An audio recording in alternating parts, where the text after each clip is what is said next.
Bonsoir mesdames et messieurs, bonsoir chers auditeurs, bonsoir chères auditrices, bonsoir à tous les élèves de la classe, bonsoir au grand maître Black Samurai qui est parmi nous ce soir, bonsoir à tous les élèves de la classe et merci de nous faire confiance et merci de faire confiance au docteur président Ouattara, le meilleur président que la Côte d'Ivoire n'ait jamais eu, celui-là qui a travaillé plus que 153 ans.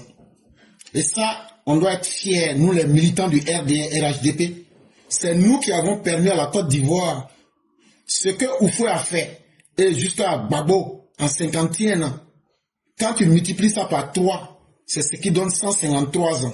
C'est ça que le président Ouattara a fait en 13 ans.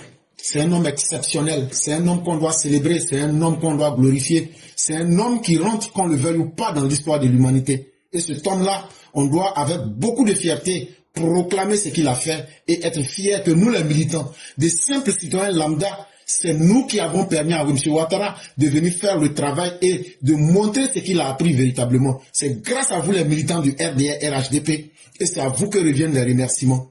Et ça, il ne faudrait pas oublier cela. Et merci à tous ceux qui communiquent. Et je m'excuse encore du retard. J'étais sur la plateforme Ivoire Débat où nous étions dans un exercice de rééducation de quelques petits gores excités, endoctrinés qui viennent raconter les vieilles haines recyclées de leurs parents pour essayer de penser qu'ils vont pouvoir tromper les gens. Mais tant que nous serons vivants, eux, la haine qu'ils ont pris par héritage de leur père et de leur mère, nous n'allons jamais accepter que cela prospère. Et cette Côte d'Ivoire que nous voulons construire, chaque fois qu'ils voudront salir le travail du docteur Ouattara ou humilier un Ivoirien, nous allons sortir les méfaits de leurs parents. Comme je viens de leur dire, des bandes de vauriens, ils ont pris l'argent que les Ivoiriens ne travaillent pas chez eux. Les Ivoiriens n'ont pas entreprise. On a pris le projet chaîne avion. On a créé 150 supermarchés. On leur a donné ça, ils ont bouffé l'argent là. Les étrangers quittent chez eux, viennent pousser au trot. Ils font un supermarché aujourd'hui, ça leur fait mal. Pourquoi les étrangers ont pu faire ça? Mais toi, on t'a construit, on t'a donné, tu as bouffé. Que non, que c'est Ouattara qui fait que les étrangers ne gagnent pas de travail. J'ai dit, oh, toi, le téléphone que tu utilises là, tu ne sais pas qu'il y a une technologie derrière. Tu ne sais pas que c'est par satellite. Toi, tu as la technologie des satellites. Au lieu de te plaindre que Orange a pris monopole de téléphonie et puis Internet là, faut te demander, les câbles sous-marins qu'ils mettent dans la mer là, pour traverser le monde là, toi, ton papa et ton grand-père ont pu mettre aussi. Donc là, si eux là, ils finissent d'installer leur technologie là, que nous on a besoin de leur technologie là, c'est leur droit le plus absolu de nous dire, je ne vais pas accepter que vous bénéficiez de ma technologie si vous n'acceptez pas que moi j'installe une compagnie chez vous. Si on est vraiment fâché, On n'a qu'à aller à l'école, on n'a qu'à s'instruire, et puis on n'a qu'à créer nos propres satellites. Et puis on va les utiliser. On va voir que les Blancs ne vont pas venir nous commander. Il n'y a pas de mystère dans la vie. En 1977, pourquoi Houphouët a chassé Bédié du gouvernement? Détournement massif. Près de 9 usines de sucre pour fabriquer du sucre. Bédié a bouffé tout cet argent-là.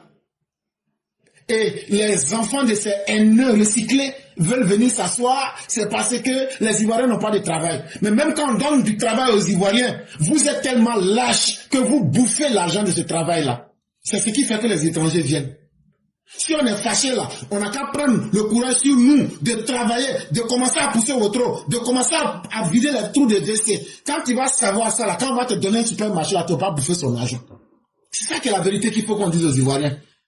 Le CEPICI là, le CEPICI qui a été créé là, vous créez moins de 5 emplois par jour, 5 entreprises. Aujourd'hui, on crée plus de 100 entreprises par jour. Mais venez me dire que le gouvernement est venu empêcher les gens pour dire, vous les Ivoiriens, vous ne devez pas créer entreprise. C'est parce que nous sommes des vauriens, nous sommes des lâches, nous sommes des indignes, nous sommes des paresseux, que la place que nous on laisse là, c'est ça que les autres viennent prendre. Ça veut dire que nous sommes des inconscients. Si on accepte de prendre conscience de notre état et de reprendre notre pays là, on peut reprendre notre pays. C'est une question de volonté. Mais ce que les gens veulent, ils voient le pays en gâteau, et puis on va manger là. Ça là, on ne va pas vous donner. Et puis la haine qui est dans votre cœur là, que c'est un Dieu là qui est au pouvoir et puis vous empêche de bouffer l'argent là. Vous et puis vos pères, vos mères là, vous allez mourir de cette haine. Et puis le monde va continuer. Et le monde là, ça change. On dit que c'est les imbéciles qui ne changent pas. Et comme vous avez décidé d'être les descendants des imbéciles pour tomber dans la haine, et puis vous voulez vous accrocher à la haine là va vous noyer, mais la Côte d'Ivoire va rester et les Ivoiriens vont évoluer.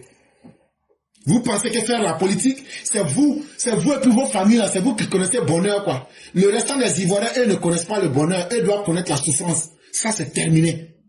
Et ça là, ce message là, on va aller jusqu'au bout.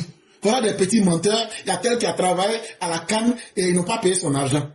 Moi-même là, j'ai travaillé au comité d'organisation de la CAN. Tous les cyber-militants, ou bien ceux qui ont été pris là, c'est moi avec Marius Koudou, on les a sélectionnés. Ça là, tu vas dire quoi encore? Toi, tu vas venir mentir que ces gens n'ont pas été payés. Parce que ça leur plaît, leur père et leur mère les ont habitués à mentir. Demandez au comité d'organisation. Un jour, il y a un monsieur qui est parti. Il allait les questionner et puis les coincer. Il parlait en anglais. Et après, quand il a fini de leur parler, là, il dit, hey, je suis ivoirien comme vous. Mais si j'ai fait ça, c'est pour vous dire, ne vous laissez pas impressionner par la CAF. Ce sont des anglophones. Ce que je viens de vous faire là, ils vont vouloir tirer trop d'avantages de vous, donc ne vous laissez pas impressionner. C'est moi qui avais fait ce travail-là. Des petits chiens enragés vont venir s'asseoir. Non, non, non, on dit telle personne n'a pas été payée. On dit non, c'est comme ci, comme ça. Tout cela, c'est terminé. On va remettre chaque vérité à part. L'État est en continuité. Les conneries que vos pères et mères ont fait là. On va maintenant faire ressortir tout ça. Et puis vous demandez des comptes.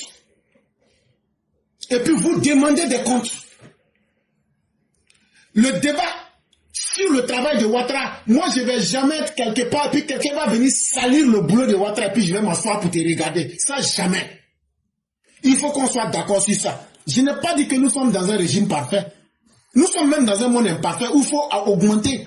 C'est pourquoi nous voulons élire le président Ouattara pour lui dire, il faut augmenter encore. Si tu prends le débat dans ce sens, on est d'accord. Mais venir dire, c'est comme ça, ici là ça n'a pas été bien. Bon, ce qui n'a pas été bien là, qu'est-ce que vous avez fait plus bien que nous on n'a pas fait? Ils vont prendre des documents, ils transforment les mêmes chiffres qu'on a. Et j'espère que tu es à la page 17, tu es à la page 60. Faut lire page 60, elle dit je n'ai plus page 60. C'est tellement indigne. Chers Ivoiriens, tous les petits qui ont été entraînés à l'escroquerie, on va les obliger à venir travailler. À gagner leur vie honnêtement. Je dis merci au grand maître Black Samouraï. Merci au grand maître Marius Koudou. Le travail est dans le bon sens. Et je dis surtout merci au EPV. Merci à la mère Sali Kone, merci à tous les EPV. Hier sur TikTok, c'était 11 000 vues. Ça veut dire que le message passe. En 28 jours, on a fait 4 200 000 sur Facebook. Ça veut dire que le message passe parce que ce que vous, les EPV, vous dites, c'est important et c'est écouté. Et c'est de cela qu'il est question. Aujourd'hui, là, c'est pas long. Hein. Le document qu'on a reçu, là, moi, jusqu'à hier, à 4 h du matin, je n'ai pas dormi. Je dis, ça, le document sale. Moi, je vais faire synthèse de ça. Donc, au moins, on est en train de faire TikTok, là. Je vous ai blagué. Au moins, on faisait l'émission, je faisais en même temps mon émission d'aujourd'hui. Donc, j'ai fait mon émission, j'ai découpé en petits morceaux, et puis aujourd'hui, là, j'ai dit, je vais te donner l'émission, là. Donc, le bilan du président, là. Quand je vais mettre ça, là, j'ai déjà le retour, tout. Quand vous allez écouter, là, vous allez vous demander, mais est-ce que Ouattara, là, même, c'est l'homme? Président Ouattara, dites-lui que je le cherche. Parce que je vais lui demander, toi, là, c'est l'homme. Ou même c'est le génie. Parce que le travail que M. Ouattara a fait, quand on prend le régime de Félix Houphouët-Boigny, le 7 août 1960, pour venir finir avec le régime de Gbagbo, le 11 avril 2011, ça fait 51 ans. Mais partout, dans tous les domaines, Ouattara a multiplié, dans chaque domaine, il a multiplié par 3. Ça veut dire, Ouattara, là, il mérite 153 ans de vie. Ça veut dire, il a vécu la vie d'au moins 6 générations. Il a travaillé lui seul pour 6 générations. Chers parents, ce monsieur, on va venir vraiment l'insulter sur son bilan. Nous ne pouvons pas accepter. Moi, je préfère sauter du pont. Mais si je suis vivant, je ne vais pas accepter. Si tu me dis, il a travaillé, mais voilà ce qu'on peut améliorer, je suis d'accord. Mais aujourd'hui, ce n'est pas long. Hein. Quand je vais finir là, je vais mettre, on va écouter ensemble. La première chose qu'il faut savoir, il n'y a pas de nouvelles au pays. Les opposants là, ils ont manipulé tout le monde. Mais après là, on dit quand tu crées une tombe là, il ne faut pas oublier aussi de creuser pour toi-même. Parce que tôt ou tard, un jour là, tu vas finir par t'enterrer toi-même. L'ONU leur parle, ils n'ont pas écouté. Avant-hier, ils sont venus, qu'eux, ils sont très frustrés, qu'eux, ils ne sont pas contents. Que donc, eux, ils sont venus parler à M. Simao, que M. Simao n'a qu'à leur dire ces 4 vérités à Ouattara pour mettre un nom sur la liste électorale. Écoutez ce que M. Simao leur a répondu. Nous sommes dans un processus de consultation avec les entités, forces politiques et pour inclure leur avis sur l'état de préparation du pays vers les élections. Nous avons échangé aussi sur sa exclusion comme candidat. Il a partagé avec nous sa frustration pour cette décision. Et notre réaction, c'est que il faut utiliser les moyens que la loi, les institutions mettent à sa disposition pour exprimer sa désaccord de la décision. Le monsieur là leur dit, Afri qui est en train de rouler son André aubergine là. Et dit, c'est que vous êtes venu me dire, que vous là, que vous êtes frustré, non? Que parce que il n'y a pas vos noms sur liste électorale là, non? Que bon, que lui et puis son patron Antonio Gutiérrez là, qui vous disent de respecter la loi et puis les institutions. Si vous êtes vraiment fâché là, respectez ce que la loi vous dit dans votre propre pays là, pour manifester votre mécontentement. Ça veut dire quoi? Ce que le gouvernement a dit là, c'est ça l'ONU répète. Si vous avez un problème, allez vers les institutions. Il n'y a pas de secret.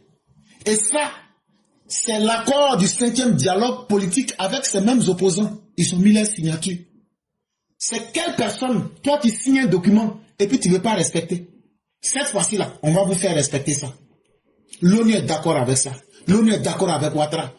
L'ONU dit, ce que les institutions ont décidé là, ça sera ça. On ne va pas mettre dans de quelqu'un par copinage ou par complaisance. Vos noms ne seront pas sur la liste électorale. Maintenant là, il est en train de vous donner conseil. Que violence et puis brutalité que vous voulez faire là, que l'ONU même est venue pour aider Ouattara. Comment ils vont faire pour vous mater? Il dit de vous dire ça pour ajouter dessus. Décision. Mais toujours protégeant la paix et la stabilité du pays.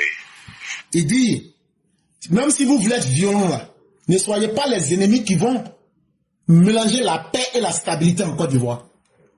Il dit, ceux qui vont vouloir menacer la paix et la stabilité là, c'est vous les ennemis de la paix.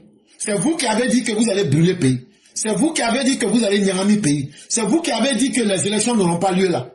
Que l'élection ça là, on va faire des... Et puis là, que votre ligne rouge là, si vous touchez à la paix et puis la stabilité là, que l'ONU même là va sortir contre vous. Que de vous dire ça pour ajouter dessus. La vie politique est complexe. À des moments hauts, des moments bas, mais ça arrive un peu partout. Et l'engagement d'un homme, des femmes politiques, c'est de travailler vers l'harmonisation des intérêts des citoyens et protéger la vie des citoyens. Il dit, quand tu dis que tu es homme politique là, tu ne te comportes pas en vieux bandit, brigand, goujat, pour mettre la vie des citoyens en danger. Et qu'un homme, un vrai homme politique là, il ne dit pas, je vais faire appel de mot d'ordre pour verser sang des Ivoiriens. Je ne crée pas le CNT, ou on ne crée pas des alliances pour tuer les Ivoiriens. Que ce n'est pas ça le rôle d'un politicien. Et lui, il a regardé les opposants dans les yeux, et puis il leur a dit ça. Les visages, leurs gros visages de facochères ont changé.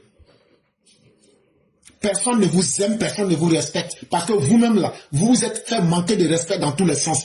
Tout le monde en a marre de vous. C'est ça le monsieur vous a dit, bé. On dit bé mieux que drap. Il vous a dit ça, propre. Et puis ça est là. Donc, même si nous n'sommes pas d'accord avec les décisions qui sont prises pour les organes, il faut utiliser les moyens disponibles dans la légalité pour exprimer certains désaccords. Il dit donc, même si vous n'êtes pas d'accord avec ce qui a été fait là, il dit, vous ne pouvez pas imposer votre violence pour faire changer les lois, pour qu'on a qu'à dire et puis faire ce que vous, les opposants, vous voulez. Hey, je vous ai dit ça il y a longtemps, mais vous pensez que je m'amuse.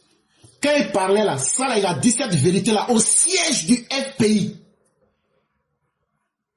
C'était au siège du FPI il y a 3 jours. C'est un message pour tous les opposants.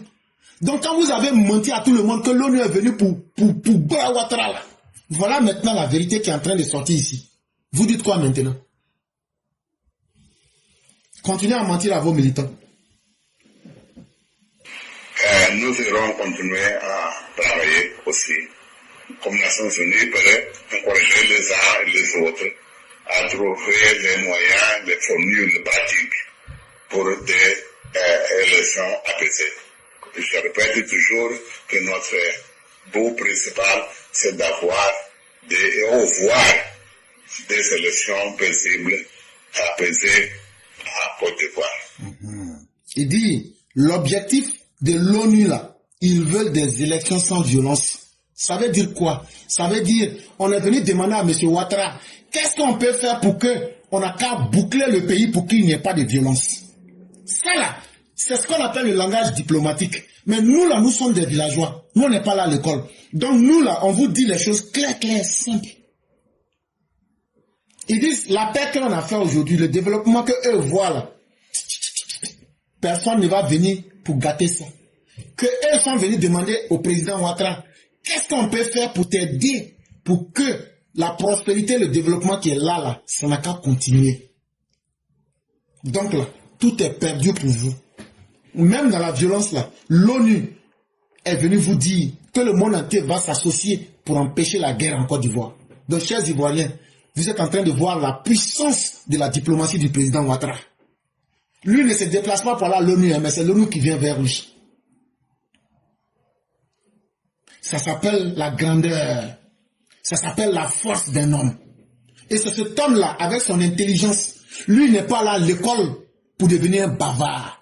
Il n'est pas là à l'école pour devenir un menteur à son peuple. Le président Ouattara a travaillé. Le président Ouattara, c'est un homme qu'il faut respecter. Et il faut respecter le travail qu'il a fait. Et le travail que le président Ouattara a fait rentrera dans l'histoire, n'en déplaise à ceux qui vivent dans leur vieille haine. Oui, nous sommes dans un processus de consultation avec les entités, forces politiques et pour inclure leur avis sur l'état de préparation du pays vers les élections. Nous avons échangé aussi sur sa exclusion comme candidat. Il a partagé avec nous sa frustration pour cette décision. Et notre réaction, c'est que il faut utiliser les moyens que la loi, les institutions mettent à sa disposition pour exprimer sa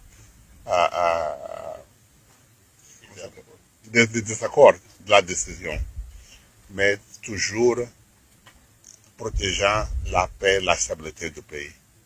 La vie politique est complexe, à des moments hauts, des moments bas, mais ça arrive un peu partout.